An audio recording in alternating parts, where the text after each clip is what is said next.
I went down to the basement from which I could hear rustling and moaning and smiled triumphantly. Well, you're finally mine. I was always smart beyond my years, and that's why I went to school for gifted children. I liked biotechnology most of all, and the teacher, the famous scientist Professor Jones, considered me his favorite. But that day, I didn't listen to him because I couldn't take my eyes off the handsome Dave. Then the bell rang. Johnny called out to me. We were going to the cinema together. I sighed. Oh, why doesn't Johnny have Dave's appearance? I like to spend time with smart Johnny, but his appearance repelled me, and I imagined someone like Dave next to me. Johnny and I watched a movie and went for a walk together. We talked about everything in the world. But then I saw a company at some city club with Dave. He noticed me and smiled. I nodded back, embarrassed. Deal.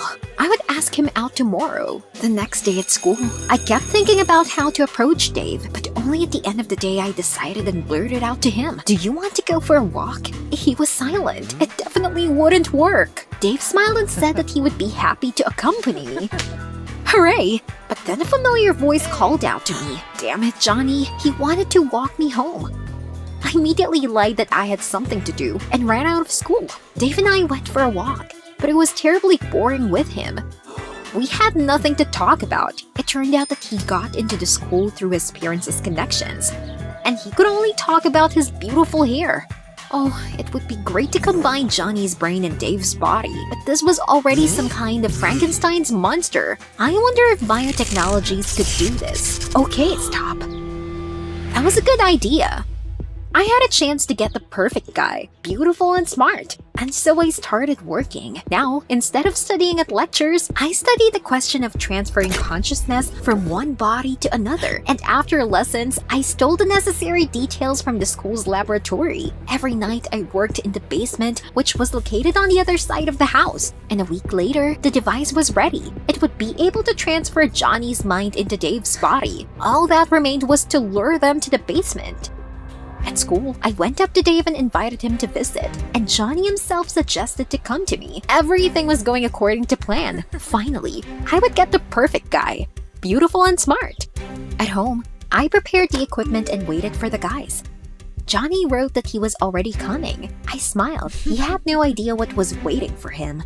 But Dave didn't answer me. And then suddenly he said that he would not be able to come.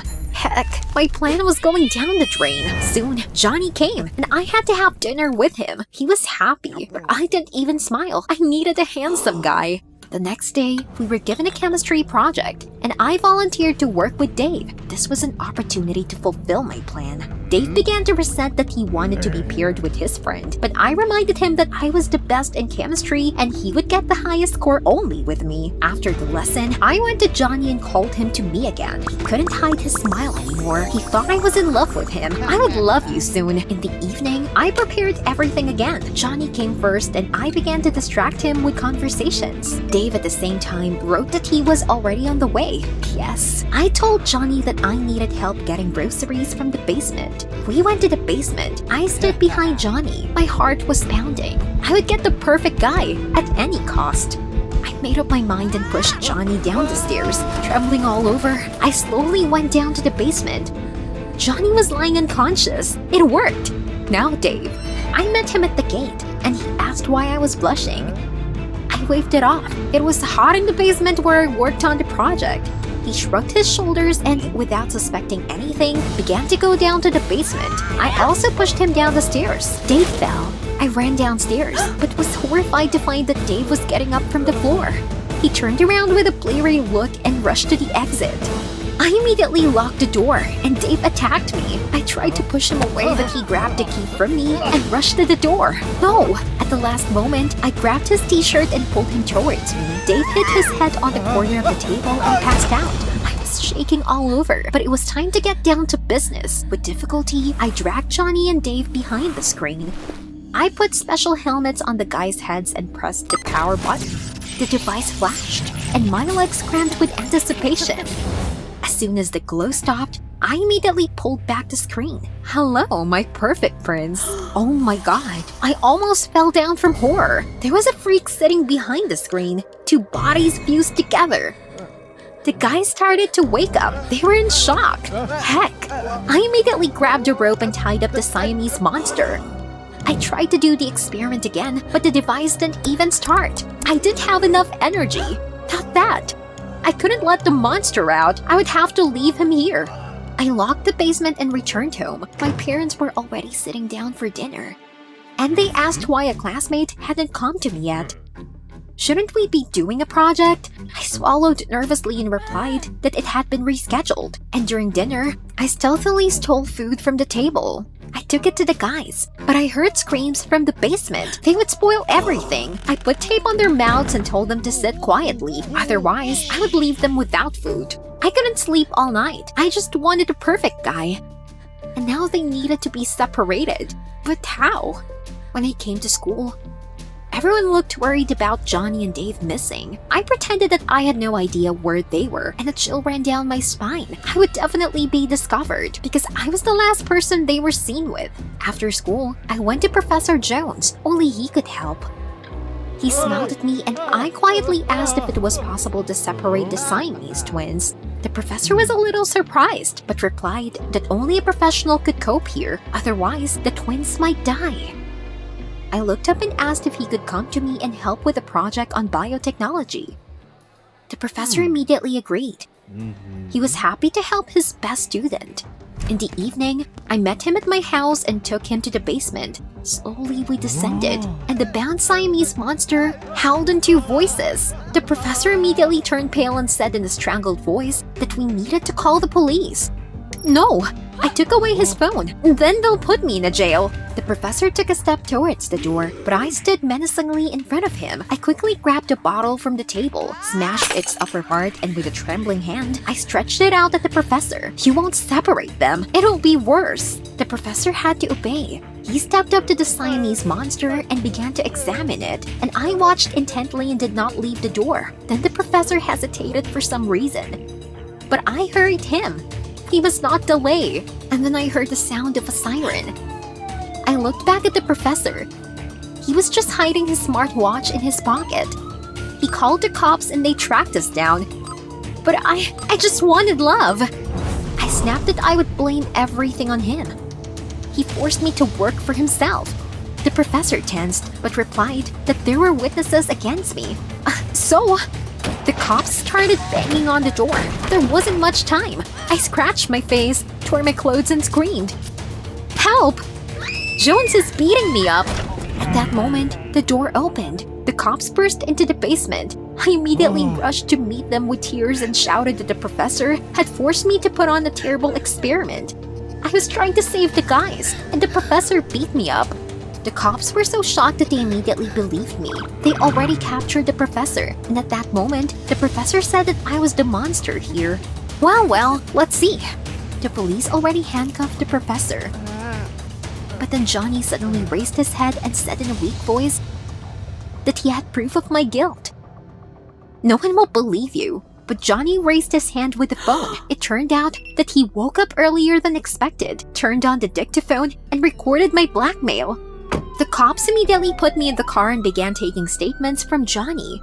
Why such an injustice? I loved you. Soon, I was put in prison, and every day I was forced to work, handcuffed to another prisoner. Ironic. I learned from the news that Johnny and Dave were separated by scientists, and they returned to normal life.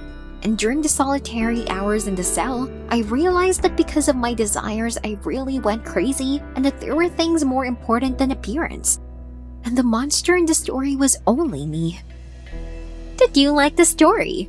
Like and subscribe to our channel. Latex bodysuit was so tight that I couldn't breathe and the fishnet ties painfully dug into my thighs.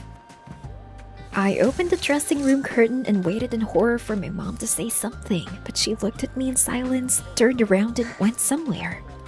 And it was clearly over the top. But a couple of minutes later, she came back with a fluffy Playboy girl tail and said it would perfectly complement my look. It all started one strange morning. I was having breakfast when my mother ran into the kitchen yelling that she needed help. I was the only one who could save her. I finished my sandwich while my mom dragged me into the car. What's going on? She started the engine and asked for my college's address. What's the point? My mom was never interested in my studies. She was at the parties all day long. As soon as we drove away from the house, my mom asked me to pretend to be her friend. I think she fell in love with the guy from my college, and now she wants to seduce him. Mom, are you crazy? We pulled up to the college and stopped at the main entrance. Mom pointed a finger at one of the guys. Here he is. My classmate, Frank? It was like an electric shock. I've been in love with him for a year. We've only talked a couple of times, but it was enough to understand that we were soulmates. And now my mother and I are pinning for the same guy. You will help me, right? My mother's voice brought me back to reality. I hesitated. This is some kind of nonsense. No one will believe that we are friends. And then my mom blurted out that if I didn't agree, she wouldn't pay for my studies anymore. I could tell by her attitude that she wasn't joking after she gave birth to me at 17. My mom never tried to get an education. I didn't want such a fate for myself. Hesitantly, I still agreed to help her seduce Frank. Hopefully she'll switch to another guy soon. My mom always does that. Mom decided that I would take her to the party where Frank would be, and then Mom would do everything herself. Scrolling through college students' Facebook pages, I found out that one guy's parents have left, and he's going to have a Playboy-style party. My mother was delighted, but I was not in the mood for jokes. I hoped at the last that rabbit ears would be enough for the costume. At the set time, we're standing on the doorstep. I was burning with shame because of the tight bodysuit, but my mom was delighted. Some drunk guys were whistling to us from the other side of the street. I pressed the doorbell hard. Hurry up and let us in. But when my classmate Anne opened the door, it turned out that everyone at the party was in ordinary clothes. Am I being played? Anne explained that the other girls were too shy to come in revealing costumes, and asked what my friend's name was. Ma? I started but then stopped. Melanie. My mother gave me a reproachful look as she came in.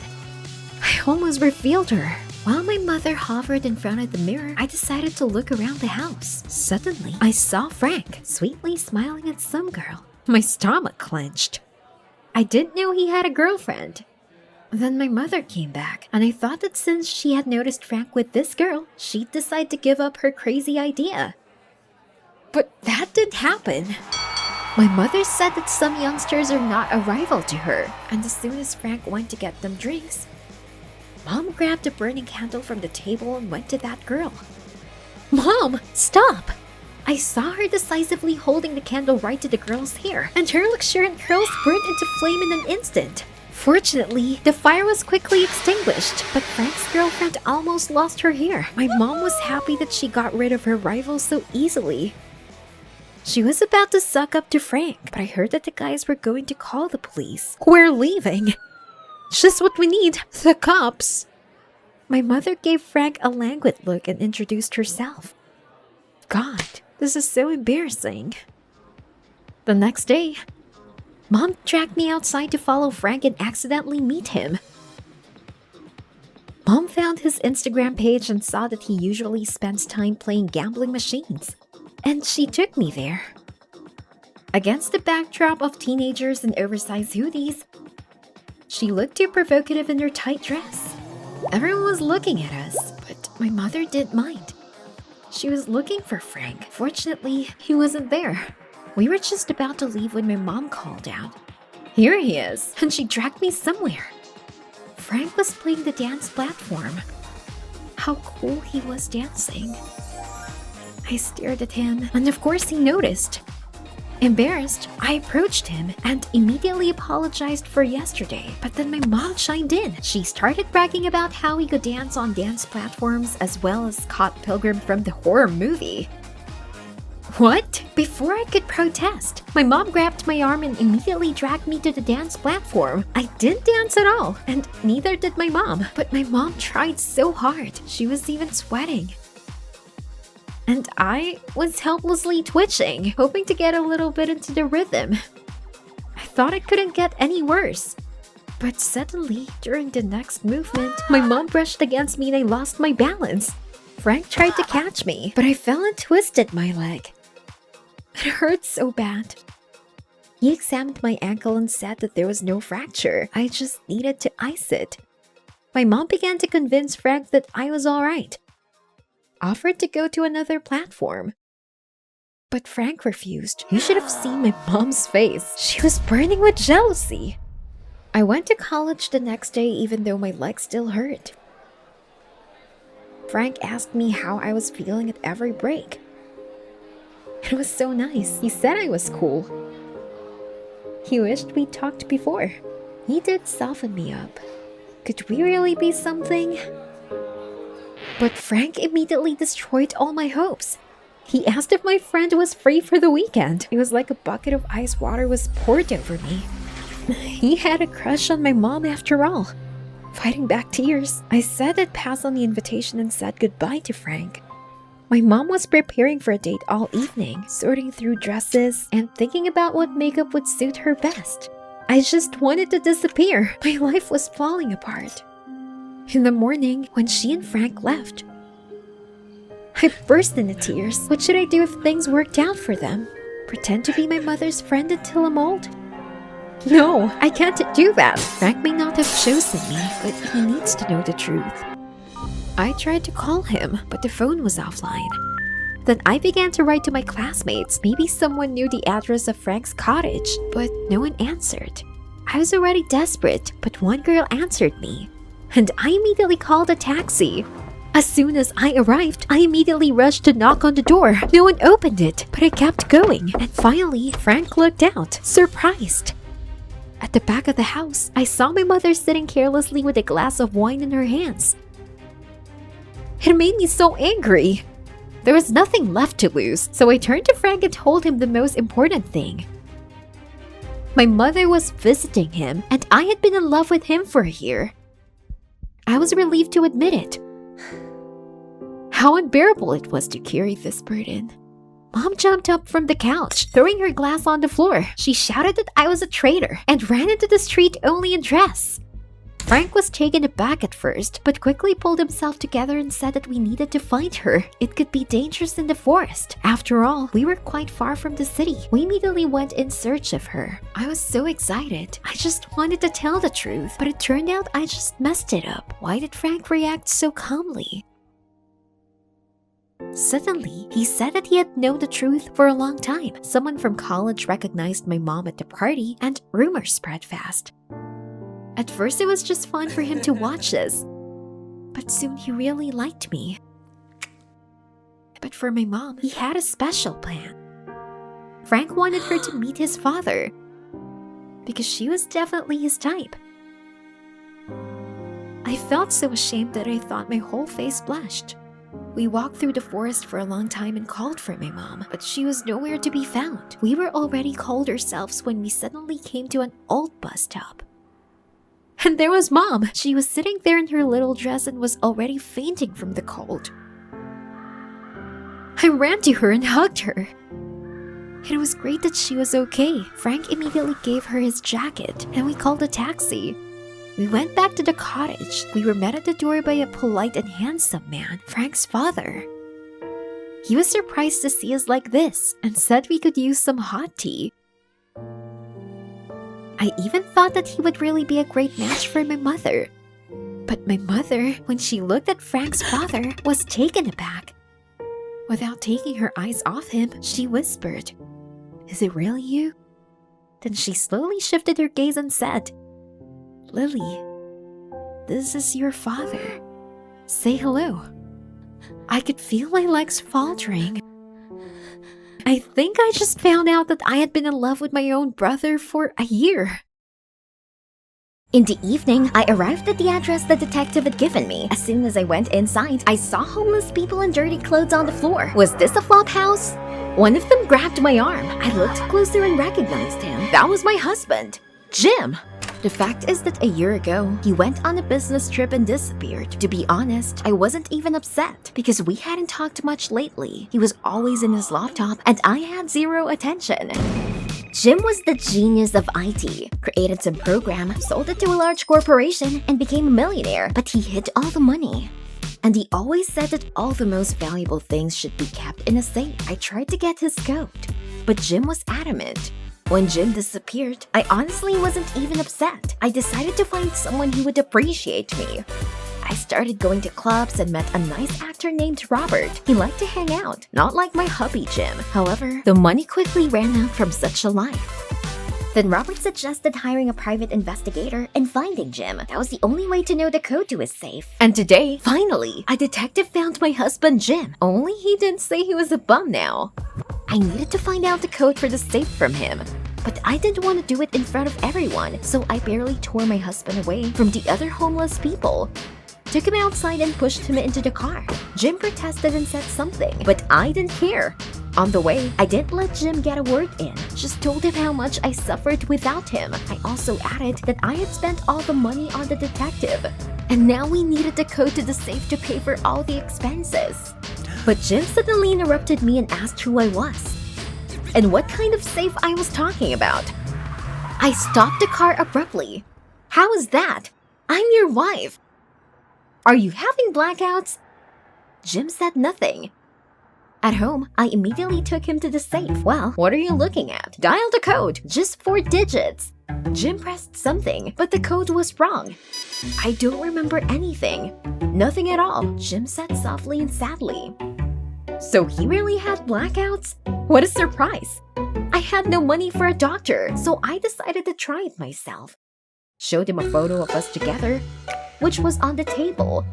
It's me, see? I'm your wife. Come on, remember.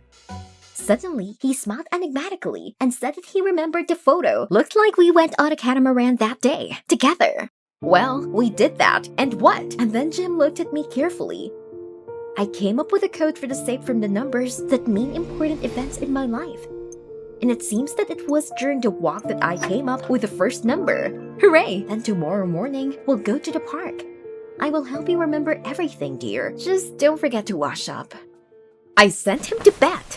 What a klutz he was. Soon, Robert and I would take all his money, and we would be happy. In the morning, Jim was waiting for me at the car. He was clean-shaven, and stylishly dressed. It would be better, of course, to remember the code and be done with it. In the park, Jim took me around some edges and bridges. Yes, Jim, it's so beautiful, but maybe you can remember the first digit of the password. But Jim suddenly took it into his head to write the decrepit catamarans. Gritting my teeth, I climbed into this boat. It was worth to have a tough time for the money. I had to dodge the spray flying from the wheels of the catamaran. Jim noticed how annoyed I was and deliberately swam even faster. Hey, what are you doing? You ruined my hair. I shouted for Jim to turn back to the beach immediately, but he was staring at some swans. I was running out of patience, and I was about to get up to speak when the boat lurched, and I fell into the water. Help me! I can't swim! I went deeper and deeper under the water, and the last thing I heard was a dull splash. When I woke up, I saw Jim standing in front of me, looking flustered. He was all wet and said he could barely get me out of the water. I immediately pushed him away. It's all your fault. The first digit is 2. Like a swan's neck, Jim said happily. What? And the other numbers? But Jim just shrugged. Okay, at least that way, but now I needed a warm bath. At home, I locked myself in the bathroom and called Robert. I missed him so much. But he interrupted me and asked about the safe. When he heard that I hadn't got the code yet, he told me to hurry up. There was music in the background. I suddenly felt sad that he was hanging out without me, but I pushed those thoughts away, just a little more. When I came out of the bathroom, Jim noticed that I was sad and tried to hug me, but I pulled away. Better remember the code. We'll soon have something to eat. How could I help him remember the code? Got an idea. I took out our album and began to play the role of the worried wife. I showed him one picture after another. But Jim didn't react. How could he forget all this? And then he pointed to our picture from the Grand Canyon. It seemed that on this trip, he came up with a second figure. I decided not to delay and rented a Jeep and a Mexican guide. I hoped I was not wasting our last money, and he would remember the damn code. 3 hours later, we were driving through the canyon, the guide talking cheerfully and Jim gazing thoughtfully at the scenery. When we stopped at the edge of the abyss, The Mexican suggested that we go out and take a photo. Jim was happy, but I was uneasy.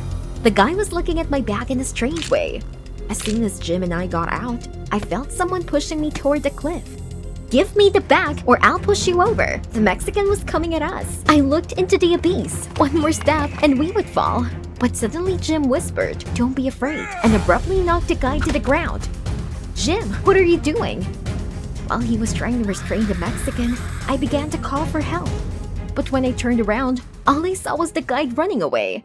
Jim ran up to me and asked if I was hurt, even though he had a split eyebrow. And then I remembered that when I married Jim, he didn't have much money yet. But I knew I was always safe with him. Jim took my hand and said, "Look at the sunset." I looked up the sky and was speechless. Because of this stupid Mexican guy, we almost missed this beauty. We sat on the edge of the cliff until the sun went down. I waited a long time, but Jim didn't remember anything. When it was almost dark, I pulled Jim's arm and told him it was time to go. "Come on, Jim. The world is still full of wonders." Suddenly, Jim abruptly got up from the ground and told me that I had helped him. He always called the Grand Canyon the 8th wonder of the world. The next number was 8. I threw my arms around Jim. We would open the damn safe soon. At home, I spent the whole evening flipping through our album. I wanted to know what other places might be important to him. Flipping through the pages with the photos, I was surprised to note it seemed that sometimes I was really happy with him and it was not about the money at all.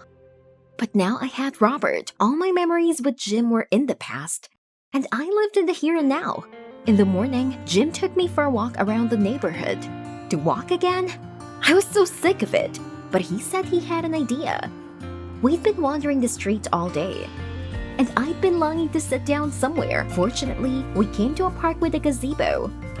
I rushed over and sat down on the first bench I saw. Then Jim asked me mysteriously if I remembered the place. His words gave me the creeps. This was the place where we met. On what date did we meet? Oh, I remember. April 26th. He said he was very touched that I remembered the date. And then I added the 2 and 6 were the remaining digits of the code. His heart told me so.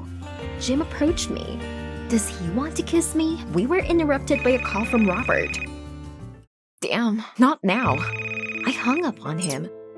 But Jim noticed. Who is this? He asked. I hesitated, but quickly said that it was some kind of advertisement. We walked home in silence. I didn't understand. Why did I hung up on Robert? I wanted to be with Jim. I didn't even notice we were at the house. I immediately remembered the safe. I would get this over with soon. Suddenly, I heard a deafening noise coming from the office where the safe was. I opened the door and saw Robert with a gas burner, who was trying to open the door of the safe. When he saw me, he stopped for a second and said nervously, "You're no good. I'll do it myself." Robert turned on the burner and quickly finished what he had started. The door gave way and opened. Jim had been watching the whole thing blankly. Robert and I were stunned.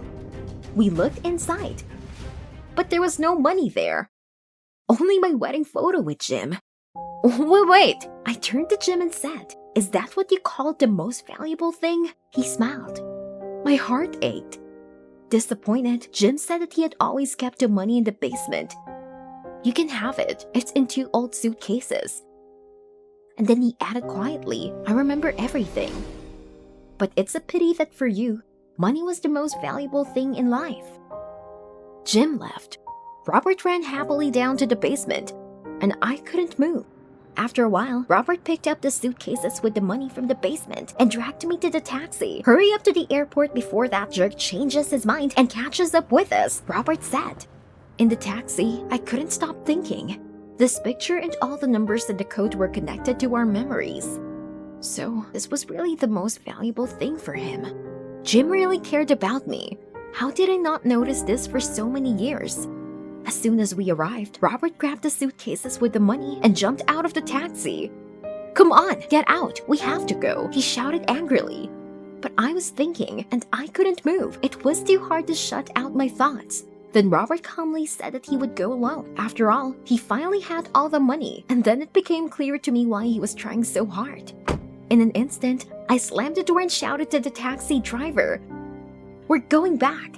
I realized he really loved me all this time. No one was home. I was restless, but suddenly I remembered Jim saying goodbye to his homeless friends. Could I be there? I ran around the flop house, oblivious to the smell and the dirt. I was just about to leave when I noticed someone in the corner, and I came over quietly. It was Jim. I rushed to him and begged his forgiveness on my knees. What a fool I am, Jim. You loved me more than anything in the world. How could I not see that?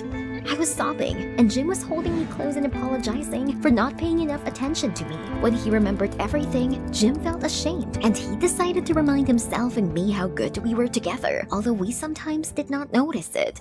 Without breaking our embrace, we left the flop house and went to the park, to our gazebo. And then Jim said, "If you want, we can go to the club right now." But I already had a better idea. Let's have a hot dog, and we'll walk in the park until morning. Did you like the video? Then subscribe and like it. Support the channel. Thank you.